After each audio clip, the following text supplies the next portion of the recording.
اور نرمی سے اس کا ماتھا چوما۔ ماں آپ چاہتی ہیں میں رجب بھائی سے شادی کر لوں؟ میں کر لوں گی، بس مجھے یونیورسٹی کی اجازت دلوا دیں۔ اس نے بچوں کی طرح روتے ہوئے کہا، زری فضول کی ضد نہ کرو، تمہیں اچھے سے پتا ہے تمہارے بابا جان کے فیصلے کے آگے میں نہیں بول سکتی۔ انہوں نے بے بسی سے بیٹی کو سمجھایا، لیکن بیٹی میں بھی انہی کا خون تھا، وہ کدھر اتنی آسانی سے ہار مان جاتی۔ اس نے سوچ لیا تھا اس نے آگے کیا کرنا ہے۔ اماں جی، رقیہ بیگم پریشانی سے اماں کے پاس آئیں۔ ان کی سمجھ میں نہیں آ رہا تھا وہ ان کو کیسے بتائیں۔ اپنے شوہر کو بتانا مطلب طوفان کو خود دعوت دینا۔ وہ ایسے بھی ابراہیم صاحب سے بہت ڈرتی تھی، اپنے بچوں کے حوالے سے ان سے اتنی بات نہیں کرتی تھی۔ ان کو پتہ تھا ان کو کچھ بتانا مطلب خود طوفان کو اپنے گھر کا راستہ بتانا۔ کیا ہوا بچے، کچھ بولو تو۔ رقیہ بیگم دادی اماں کے بھائی کی بیٹی تھی، وہ دونوں آپس میں ساس بہو والا رویہ بالکل بھی نہیں رکھتی تھی۔ وہ ماں بیٹی جیسی تھی، رقیہ ان سے آسانی سے بات کر سکتی تھی۔ اماں جی، اس نے بے حد پریشانی میں بات شروع کی، ارے بولو تو، کیا بات ہے مڑا؟ ایک تو جب تو اتنا ڈر ڈر کے بات شروع کرتی ہے نا، میرے بھائی کی اولاد تو لگتا ہی نہیں ہو تم۔ اماں جی وہ بات ہی ایسی ہے، انہوں نے ماتھے سے پسینہ صاف کرتے ہوئے کہا۔ یہ پسینہ گرمی کی وجہ سے نہیں تھا، بلکہ اس طوفان کی وجہ سے تھا جو ان کے گھر میں آنے والا تھا۔ اماں جی وہ زری نے رشتے سے انکار کر دیا ہے، انہوں نے ماتھے پہ ہاتھ رکھتے ہوئے کہا۔ کیا؟ یہ کیا کہا تم نے؟ پاگل واگل تو نہیں ہو گئی زرمینہ؟ کیوں نہیں کرنا اس کو رجب سے شادی؟ اماں جی زری سے بہت محبت کرتی تھی، مگر اس کی اس بات نے ان کو بھی ہلا دیا تھا۔ تم پوچھو تو اس سے وہ انکار کیوں کرتا ہے؟ پوچھا ہے اماں جی، زری کہتی ہے اس کو آگے یونیورسٹی میں پڑھنا ہے۔ یہ لڑکی نا پاگل ہو گئی ہے، اماں جی قدرے غصے کی حالت میں چلائی تھیں۔ تم رکو، میں خود بات کرتی ہوں اس سے۔ زری باہر آؤ، دادی اماں غصے سے چلاتی ہوئی۔ دن کو گھر پہ کوئی نہیں ہوتا تھا سوائے دادی اماں اور رقیہ کے۔ اب زری کے امتحان بھی ختم ہو گئے تھے تو وہ بھی گھر پہ ہوتی تھی، وہ آسانی سے اس سے بات کر سکتی تھی۔ جی اماں جی۔ وہ جلدی سے آئی اور ان کے پاس آ کے بیٹھی۔ کیا ہوا ہے ماڑا؟ کس کو دادو؟ وہ اتنے پرسکون انداز میں پوچھ رہی تھی جیسے کچھ ہوا ہی نہ ہو، مگر اندر سے وہ جانتی تھی کہ اگر اس کا یہ پلان فلاپ ہو گیا تو اس کا کیا حال ہوگا۔ کل کے بجائے آج ہی شادی ہو کے رخصت ہونا پڑے گا۔ دل ہی دل میں وہ دعا کر رہی تھی، اللہ جی میرے ساتھ ہونا پلیز، مجھے اس مشکل سے نکالنا پلیز۔ دادی اماں نے اس کو بہت غور سے دیکھا۔ تمہیں لگتا ہے تمہارے نہ کرنے سے کسی پہ کوئی فرق پڑے گا؟ اور یونیورسٹی، تم پاگل واگل ہو گیا ہے کیا؟ نہیں دادی اماں، بالکل بھی نہیں پاگل ہوئی میں، اس نے اسی پرسکون انداز میں کہا۔ اپنے باپ کا پتہ ہے نا تمہیں، زندہ زمین میں اتار دے گا۔ دادی اماں نے بہت سخت انداز میں اس کو کہا۔ عموماً وہ اتنے سخت انداز میں بات نہیں کرتی تھی، مگر آج ان کو اس کی اس بات نے بہت دکھ دیا تھا کہ اس نے رشتے سے انکار کر دیا ہے۔ زری بدتمیزی کی بھی حد ہوتی ہے۔ اتنے وقت کی چپ اماں اب بولے بغیر نہ رہ سکیں۔ اماں میں بدتمیزی نہیں کر رہی، اپنا حق استعمال کر رہی ہوں۔ اگر آپ نے میری رجب بھائی سے شادی کروانی ہے تو مجھے یونیورسٹی کی اجازت دلوائیں۔ اس کی رگوں میں بھی ان کا خون تھا، اماں کی طرف سے وہ جہانگیری تھی اور باپ کی طرف سے سبدہنی تھی، ضد اس کے خون میں تھی۔ یہ کیسا ضد ہے زرمینہ؟ دادی اماں نے پریشانی سے بہو کو دیکھا۔ بس دادی اماں آپ اس کو کچھ بھی کہیں، بس بات یہی ہے۔ وہ یہ کہہ کر اٹھ کے چلی گئی۔ اس کو پتہ تھا تیر بالکل نشانے پہ لگا ہے۔ اماں اور دادی اماں اس کو بابا جان کے سامنے کبھی ذلیل نہیں کریں گی، وہ بابا جان کے فیصلے کے خلاف اس کو کبھی بھی نہیں جانے دیں گی۔ وہ دونوں اب گہری سوچ میں پڑ گئی تھی۔ ان کو اپنے بیٹے کا بہت اچھے سے پتہ تھا اور اس کی اولاد کا بھی۔ ضد پہ وہ تینوں اپنے باپ پہ گئے تھے۔ آج رات کو ہی فیروز صاحب اپنی بیگم اور بیٹی کے ہمراہ باقاعدہ رشتہ لے کے آئے تھے۔ ان کا رواج تھا جب بھی رشتے کے لیے جاؤ تو پھلوں کی ٹوکری ساتھ لے کے جاؤ۔ پروشہ زرمینہ کے پاس آئی، وہ رجب سے بہت چھوٹی تھی، زرمینہ سے بھی 2-3 مہینے چھوٹی ہی ہو۔ زری تم خوش ہو نا؟ اس نے اس کے چہرے کو دیکھ کر انتہائی تشویشناک انداز میں پوچھا۔ بابا جان خوش ہیں تو میں بھی خوش ہوں، اس نے سرسری سا جواب دیا، جیسے وہ مزید اس سے اور کوئی بات نہ کرنا چاہ رہی ہوں۔ مگر وہ بھی پلوشہ تھی، کدھر چپ رہ سکتی تھی، جبکہ اس کو ایسا لگے کہ اس کے بھائی کے لیے جو لڑکی مانگ رہے ہو وہ خوشی نہیں تھی۔ زری تم کسی اور کو پسند کرتی ہو؟ اس نے اس کے چہرے کو مکمل دیکھتے ہوئے کہا۔ زری کو لگا جیسے اس کے پیروں کے نیچے سے زمین کسی نے کھینچ لی ہو، اس کے سر سے کسی نے چادر اتار لی ہو۔ اس نے بہت حیرت سے اس کو دیکھا۔ کیا کہا تم نے؟ پھر سے کہنا ایک دفعہ، اس نے اس قدر غصے سے پوچھا تھا کہ پلوشہ کو خود ہی اپنے اس سوال پہ شرمندگی ہونے لگی تھی۔ ارے میں تو مذاق کر رہی تھی۔ وہ اپنی شرمندگی کو مٹانے کے لیے پھیکا سا مسکرائی اور وہاں سے اٹھ کے دادی اماں کے پاس گئی جدھر سب بڑے بیٹھے تھے۔ اماں آپ کچھ بول نہیں رہی؟ فیروز خان نے حیرت سے ان کو دیکھا۔ اماں کے ذہن میں زری کی باتیں آ رہی تھیں۔ مجھے آگے یونیورسٹی پڑھنا ہے، اگر آپ چاہتے ہیں میں رجب بھائی سے شادی کروں تو مجھے یونیورسٹی جانے کی اجازت دلوائیں۔ وہ لوگ اتنا اچانک آئے تھے کہ اماں کو ابراہیم صاحب سے بات کرنے کا موقع ہی نہیں ملا۔ وہ اب بھی کچھ گمسم تھیں، انہوں نے ابھی بھی بیٹے کی بات نہیں سنی تھی۔ اماں آپ ٹھیک ہیں نا؟ ابراہیم صاحب اماں کے پاس آئے اور ان کے ماتھے پہ ہاتھ رکھتے ہوئے پوچھا۔ ہاں ہاں ماڑا ٹھیک ہوں، مجھے کیا ہونا ہے بھلا؟ اماں آپ کی طبیعت مجھے بہتر نہیں لگ رہی، میں ڈاکٹر کو کال کرتا ہوں، فیروز صاحب نے پریشان ہوتے ہوئے کہا۔ نہیں نہیں فیروز میں ٹھیک ہوں، تم پریشان نہ ہو بچے۔ فیروز اور ابراہیم ساتھ ہی رہتے تھے، مگر جب سے بچے بڑے ہوئے دونوں نے گھر الگ کر لیا اور بچے آپس میں ایک دوسرے سے پردہ کرنے لگے۔ ابراہیم صاحب چھوٹے اور فیروز صاحب بڑے بھائی تھے۔ وہ بس دو بھائی اور ایک بہن تھی۔ بہن کی شادی مردان میں ہوئی تھی اور وہ وہیں پہ رہتی تھی۔ اماں میں زری کا ہاتھ مانگنے آیا ہوں۔ ویسے تو میں نے ابراہیم سے سرسری سا ذکر کیا تھا کہ وہ آپ سے اور بھابھی سے مشورہ کر لے۔ فیروز صاحب ماں کے پاس بیٹھے اور ان کو کہا۔ رقیہ بیگم اور فیروز صاحب کی زوجہ بھی وہیں پہ موجود تھی، مگر دونوں نے ایسے چادر لے رکھی تھی کہ منہ سارا نظر ہی نہ آئے۔ وہ لوگ پردہ کرتی تھیں ایک دوسرے کے شوہروں سے، وہ شروع سے ہی پردہ کیا کرتی تھیں جب ساتھ ایک گھر میں بھی تھیں۔ رجب میرا بیٹا ہے، بچی بھی گھر کی ہے اور بچہ بھی گھر کا ہی ہے۔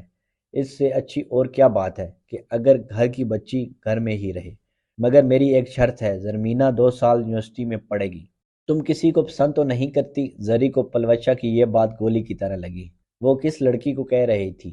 اس کو جس نے آج تک کسی نامحرم کو نہیں دیکھا، کسی نامحرم کی زبان سے اپنا نام نہیں سنا، کسی نامحرم کا خیال بھی اپنے دل میں نہیں لایا۔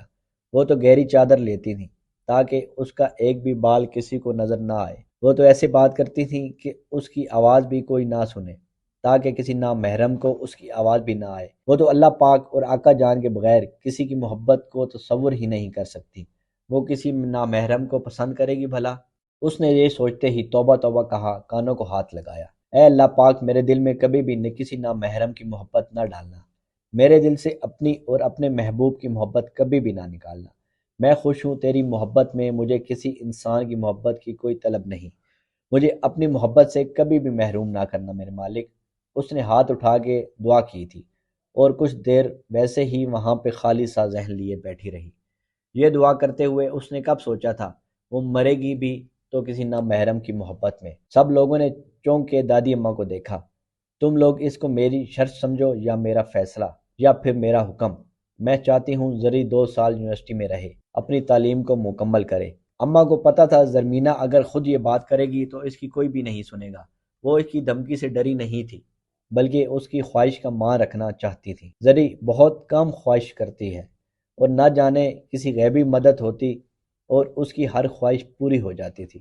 اماں جی یہ آپ کیا کہہ رہی ہیں؟ ہمارے خاندان میں پہلے کس نے یونیورسٹی میں پڑھا جو اب ہم انوکھا کام کریں؟ میں تو اس کے کالج کے بھی خلاف تھا، آپ نے ہی زبردستی اس کو داخلہ کروایا اور اب یونیورسٹی؟ ماں کی اس بات سے اس کا دماغ بالکل کنٹرول سے باہر ہو گیا تھا۔ بے شک وہ اپنی ماں سے محبت کرتا تھا، اس کو یقین ہی نہیں آ رہا تھا کہ اس کے گھر میں بھی کبھی یونیورسٹی کا ذکر ہو سکتا ہے، وہ بھی اس کی بیٹی کے لیے۔ اماں ابراہیم ٹھیک کہہ رہے ہیں، اب ہماری بچیاں بھی باہر جائیں گی، غیر مردوں کے ساتھ بیٹھیں گی، پڑھیں گی۔ جو بات ہمارے خاندان میں کسی نے سوچی ہی نہیں اس کی شروعات ہم کریں گے؟ اماں بہت غلط بات ہے، میں تو کم از کم اس بات کے حق میں بالکل بھی نہیں ہوں۔ فیروز صاحب بھی ماں کے اس فیصلے سے بہت حیران ہوئے تھے۔ وہ کیسے اتنی بڑی بات ایسے موقع پر کر سکتی ہیں جب ہم رشتے کی بات کرنے آئے ہیں؟ اماں جی آپ کو پتہ بھی ہے ہزارہ یونیورسٹی کے کیا حالات بنے ہوئے ہیں، لڑکے آپس میں ایک دوسرے کو مار رہے ہیں لڑکی کے لیے۔ آپ کو پتہ بھی ہے کس کس طرح کے لوگ ہیں ادھر؟ شہاب نے بظاہر تو نرم لہجے میں دادی اماں کو بتایا، مگر اندر سے اس کا دل ہی جانتا تھا کہ وہ کیا کر گزرے۔ ہزارہ یونیورسٹی کے نام سے اس کو نفرت تھی۔ لالا گل بالکل ٹھیک کہہ رہے ہیں ابا جان، ادھر کے حالات ایسے نہیں ہیں کہ ہم اپنی عزت کو ادھر بھیجیں۔ ادھر صرف لڑکیاں ہی نہیں لڑکے بھی ہیں، اور ہیں بھی ہر طرح کے گھروں کے۔ سلطان نے بھائی کی بات کو آگے بڑھاتے ہوئے کہا۔ دادی اماں نے سب کی باتیں بہت آرام سے سنی۔ مطلب اب تم سب اتنا بڑا ہو گیا ہے کہ ہمارے فیصلے میں بولے؟ اب ہم شاہد فیصلہ لینے کے قابل ہی نہیں رہا۔ ٹھیک ہے، تم لوگ جانو اور تم لوگوں کی اولادیں جانے۔ نہیں اماں جی، ایسی کوئی بات نہیں ہے۔ آپ کا ہر حکم سر آنکھوں پہ، مگر یہ یونیورسٹی والی ضد پہ میں آپ کا ساتھ نہیں دوں گا۔ زری مجھ سے زیادہ آپ کی بیٹی ہے، مگر آپ کو یونیورسٹیوں کا نہیں پتہ۔ میری بیٹی کو آج تک کسی غیر مرد نے نہیں دیکھا، اور آپ چاہتی ہیں وہ غیر مردوں میں بیٹھ کر پڑھے؟ یہ ممکن نہیں ہے۔ ابراہیم صاحب نے نظریں نیچے کر کے ماں کو اپنا فیصلہ سنایا۔ ٹھیک ہے ابراہیم، جیسے تم لوگ مناسب سمجھو، وہ بہت دل برداشتہ ہو کے بولی۔ اماں جی، آپ میری بات کو کیوں نہیں سمجھ رہی؟ خدا کے لیے مجھ سے خفا نہ ہو، آپ ایسا نہیں سوچ سکتی۔ میں جانتا ہوں یہ سب زری نے کہا ہوگا آپ سے۔ انہوں نے پہلے دکھ سے کہا، اور زری کا نام لیتے ہی ان کو عجیب سا جلال آیا تھا۔ وہ لوگ بیٹی کو کچھ کہنا توہین سمجھتے تھے، اور وہ بھی کسی کے سامنے کچھ کہنا۔ آج انہوں نے اپنے اصول توڑ دیے تھے، اور ایک زوردار آواز لگائی، زرمینہ گل، میں اس سے بعد میں بات کر لوں گی، آپ اس کو ایسے کیوں؟ رقیہ بیگم نے بوکھلائے ہوئے انداز میں کہا۔ زرمینہ، اس سے پہلے دادی اماں کچھ کہتی وہ بھاگتی ہوئی ادھر آئی۔ اس کو آج لگا تھا جیسے آج اس کی زندگی کا آخری دن ہے۔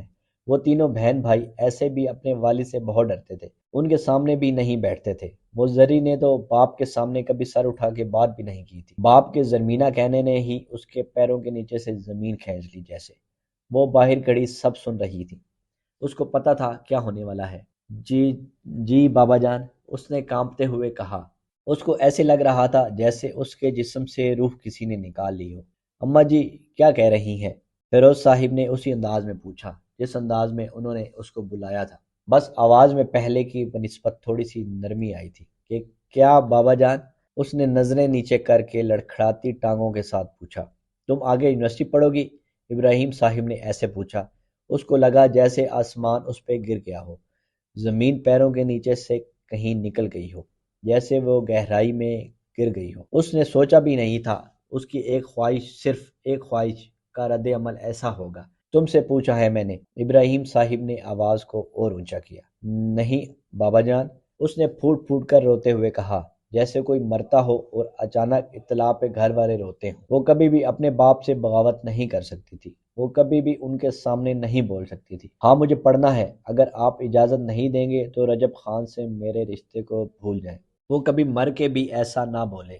وہ ایک فرما بردار ماں کی اولاد تھی، وہ کیسے اپنے بابا جان کے سامنے بول سکتی تھی؟ بیٹی تو ہوتی ہی باپ کا مان رکھنے کے لیے ہے، آج وہ اتنے لوگوں میں اپنے باپ کے سامنے کیسے بول سکتی تھی؟ نہیں بابا جان، مجھے نہیں پڑھنا، آپ جو چاہیں گے بس ویسے ہی ہوگا، اس نے بچوں کی طرح روتے ہوئے کہا، اور روتے روتے وہ زمین پر گر پڑی۔ اس کے ماں کی اتنی ہمت نہیں تھی کہ وہ اپنے شوہر کے سامنے بیٹی کو اٹھا سکے۔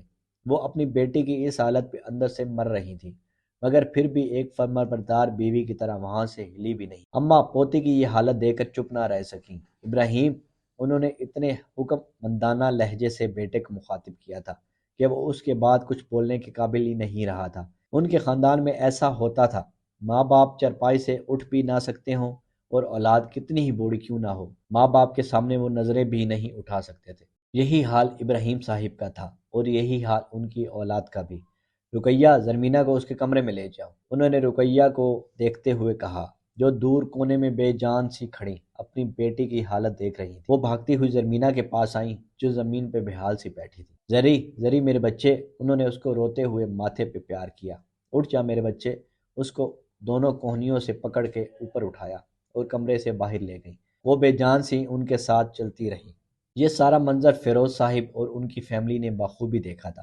اماں اب ہمیں اجازت دے، ہم پھر آئیں گے، فیروز صاحب نے ماں کو مخاطب کرتے ہوئے بولا۔ ان کو اب وہاں پہ رکنا مناسب نہیں لگ رہا تھا۔ بھائی صاحب، بہت شرمندہ ہوں میں آپ سے، میں اس ہی مہینے زرمینہ اور رجب خان کا نکاح پڑھوا دوں گا، رخصتی بے شک ہم بعد میں کروا دیں گے، ابراہیم صاحب نے شدید غصے کی حالت میں بھائی کو کہا تھا، حالانکہ ان کا لہجہ پہلے سے بہت زیادہ حد تک ٹھیک تھا۔ دادی اماں خاموشی سے بے بس سنتی رہی تھی۔ جیسے تمہیں بہتر لگے ابراہیم، بیٹی بھی تمہاری ہے اور بیٹا بھی تمہارا، فیروز صاحب نے بڑے بھائی کو پیار سے جواب دیا۔ البتہ ان کی بیوی ان کے فیصلے سے بالکل بھی خوش نہیں لگ رہی تھی، مگر وہ وہاں پہ بول نہیں سکتی تھی۔ ان کے خاندان کا اصول تھا، جدھر مرد بولتے تھے وہاں پہ عورت خاموش رہتی تھی۔ اماں، اس مہینے کی 25 تاریخ مناسب رہے گی؟ ابراہیم صاحب نے ماں کی طرف دیکھتے ہوئے کہا۔ آج انہوں نے پہلی بار ماں کے سامنے انکار کیا، پہلی بار ماں کے ہوتے ہوئے اپنا فیصلہ کیا تھا۔ کہتے ہیں سواتی غصے میں کچھ نہ سوچتے ہیں اور نہ کچھ سمجھتے، بس فیصلہ کرتے ہیں۔ آج بھی ایسا ہی ہوا تھا، بغیر سوچے سمجھے حیا میں پلی بیٹی کا فیصلہ ہوا تھا۔ رجب، یہ کیا کہہ رہی ہو تم؟ ہوش میں ہو نا؟ فیروز صاحب زور سے چلائے۔ جب میں تمہارے نکاح کی تاریخ رکھ کے آ گیا ہوں اور اب تم کہہ رہے ہو یہ سب؟ میں نے ابراہیم کو زبان دی ہے اور تم جانتے ہو اچھے سے میری زبان میری جان ہے۔ فیروز صاحب اسی شدید غصے میں بیٹے پر چلا رہے تھے۔ ابا جی، میں ہرگز ایسی لڑکی سے شادی نہیں کر سکتا جو یونیورسٹی جانا چاہتی ہو۔ رجب نے آنکھیں نیچے کر کے باپ کو اپنا فیصلہ سنایا۔ نازیہ بیگم نے گھر آ کے بیٹے کو سارا منظر بڑھا چڑھا کے سنایا تھا۔ وہ ایسے بھی زری کے بجائے اپنی بھانجی کو اپنی بہو بنانا چاہتی تھی۔ یہ تو فیروز صاحب کی ضد تھی کہ ان کی گھر کی بہو ان کے بھائی کی بیٹی زری بنے۔ میں اب ابراہیم سے کہوں گا کہ میرا بیٹا تمہاری بیٹی سے اس لیے شادی نہیں کر سکتا کیونکہ وہ یونیورسٹی جانا چاہتی تھی۔ یہ تو کوئی کرنے والی بات ہے۔ فیروز صاحب اس بات سے بہت زیادہ طیش آیا تھا، ان کا بس نہیں چل رہا تھا۔ وہ اٹھے اور بیٹے کو مار مار کے نیلا کرے۔ فیروز صاحب کا ایک ہی بیٹا تھا، ان کو بہت عزیز تھا، وہ اس کی کوئی بات نہیں ٹالتے تھے، مگر یہ بات ماننے والی کدھر تھی جو اس نے کہی ہے؟ ابا جی، آپ یہ چاہتے ہیں کہ میں اس کو شادی کر کے لے آؤں، اس کی اور اپنی زندگی کو تباہ کر لوں؟ اگر آپ ایسا چاہتے ہیں تو ٹھیک ہے، اس نے انتہائی نرم لہجے میں نظریں نیچے کر کے باپ کو کہا۔ فیروز صاحب کو پتہ تھا اگر اس نے انکار کیا ہے تو شادی کے بعد وہی ہوگا جو اس نے ابھی کہا ہے۔ وہ یہ نہیں چاہتے تھے کہ ان کے بھائی کی بیٹی ان کے گھر آ کے کوئی دکھ اٹھائے۔